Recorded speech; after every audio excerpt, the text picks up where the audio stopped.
Hello, my name is Eddie Tofpik. I'm Head of Technical Analysis and Senior Markets Analyst at ADM Investor Services International Limited.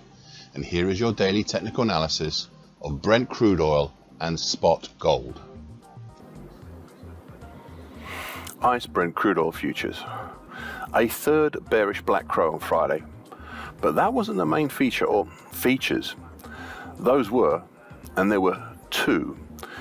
A close below the mid-December 2023 based uptrend, currently at 78.87, and a weekly key reversal down. Those were the two. Last week we saw the top side capped by the overhead mauve-coloured declining medium moving average, currently 83.04. Then a move down below the gold-coloured and flatlining long moving average, currently 81.68, until the final close below last Friday.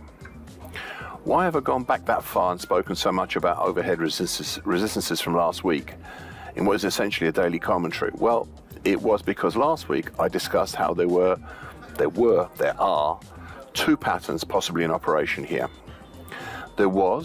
Is a possible ascending triangle pattern, admittedly in the wrong place, but made up from the early December bright red uptrend below, and for the lack of anything else, the flatlining long moving average overhead. Last week, prices broke up and out of this ascending triangle, but they did not exploit the move higher. And as I said last week, and I quote, "The longer this failure to exploit carries on, the greater the danger the pattern will be," end of quote. The second pattern is not a good-looking one, such that I have not really labeled it, but it is a neckline currently at 77.06 and is highlighted in bright green on my daily chart, and has so far held up prices on Friday and to a certain degree today. We also have the 50% Fibonacci line of the April 2021 to March 2022 move nearby, currently at 77.54. Though personally, I'm not sure this is much of a support, more perhaps a nuisance. Now, two final points.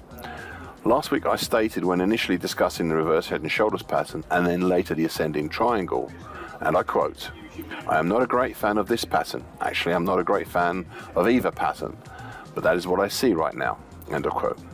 My views on this haven't changed, and all I would add is just beware this week of false breaks lower, as you were aware of false breaks higher last week, though the weekly key reversal down is quite persuasive right now.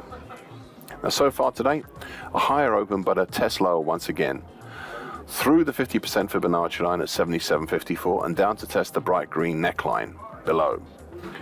And below we now have the broken upper time, currently at 75.76 of the late September to late August bearish, that's 2023, a bearish shift pitchfork, and then the April 2019 high at 75.58. Spot gold, an immediate countering bearish harami and bearish double on Friday, if only just on the former. This after the previous session's unusual key reversal down. The market tested and managed to close back just below the bright red neckline, currently 2042, of the steeply angled mid-October 2023 to mid-January 2024 potential head and shoulders pattern. As I've already mentioned, this pattern is quite steeply angled. I suppose you could even make a bull channel with the dark blue neckline, currently at 2108, of the early August to late November 2023 reverse head and shoulders pattern. I'm not sure that I would, not yet at least, but I can see the attraction of it. The move lower on Friday stalled at the slowly rising short-medium moving average, currently at 2029. Now, so far today, an interesting move lower. This time the market is capped by the broken bright red neckline and has pierced the short-medium moving average. The next support is the 38.2% Fibonacci line of the recent October to December 2023 move at 2011. With the September 2020 high at 1992 below that, and the rising medium moving average currently at 1983 further below. Thank you for listening. This short version broadcast gives essential market patterns and consequences. Please be aware of the risk disclaimer posted both at the front and the back of this broadcast. Copyright is Eddie Tofpik and ADM Investor Services International Limited. And here comes the final important bit.